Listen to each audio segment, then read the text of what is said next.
Beli baju raya mahal-mahal, habiskan gaji, lawa-lawa, handsome-handsome, tapi single juga.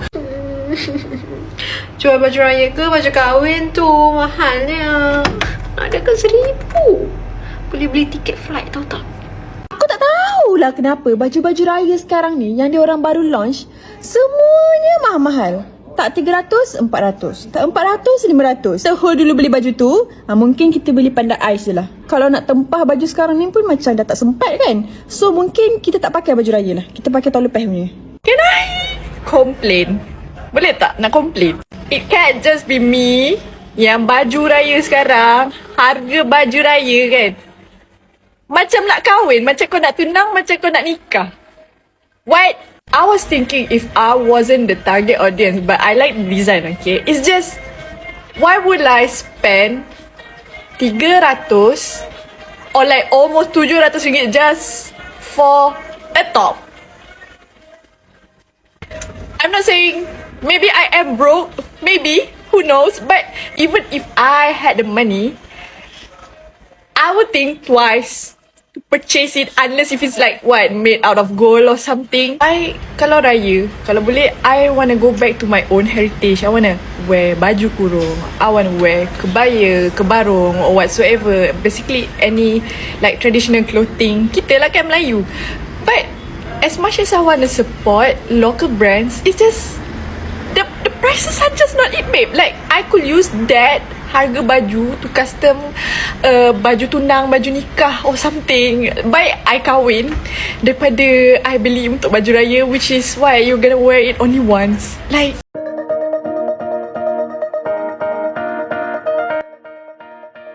halo guys, selamat datang di informasi. Kali ini kita akan membahas tentang Hari Raya Idul Fitri atau Lebaran merupakan momen yang paling dinantikan umat muslim setelah menjalani ibadah puasa selama 30 hari di bulan Ramadan. Perayaan ini identik dengan kebersamaan, saling bermaafan, serta berbagai tradisi yang telah mengakar di masyarakat.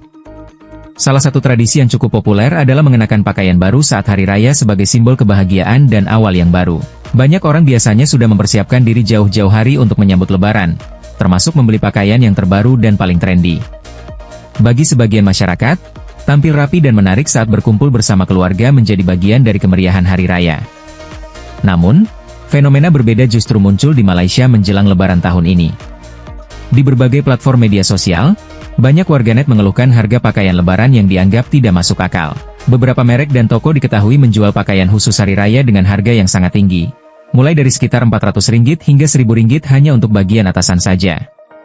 Harga tersebut dinilai terlalu mahal oleh sebagian masyarakat.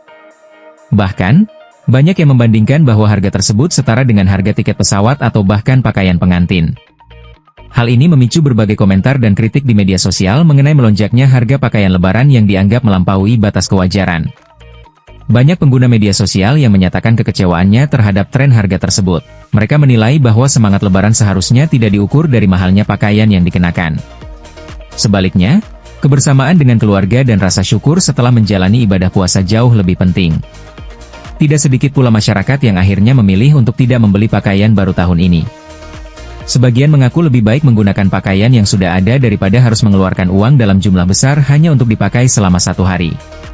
Keputusan tersebut juga dipengaruhi oleh kondisi keuangan dan prioritas kebutuhan yang lebih penting.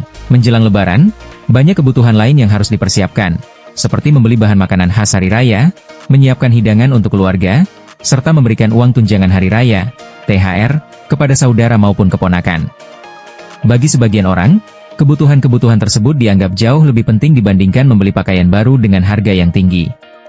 Oleh karena itu, tidak sedikit masyarakat yang memilih untuk menyimpan uang mereka atau mengalihkannya ke kebutuhan lain yang lebih mendesak. Kamu nak tanya, memang le ni baju raya untuk orang kaya-kaya je ke? Orang yang macam ke, tak berapa nak ada poket ni, tak ada nak poket. Tak berapa nak ada ongkos ni, memang tak boleh beli ke guana? Kalau ada pun macam ke hudu-hudu gitu, 300, 400, 500. Takut kita tengok. Kalau macam ganuk ramah berderet-deret gitu, nak kira rana gitu. Lepas tu seksi awak attack suka normalisasikan.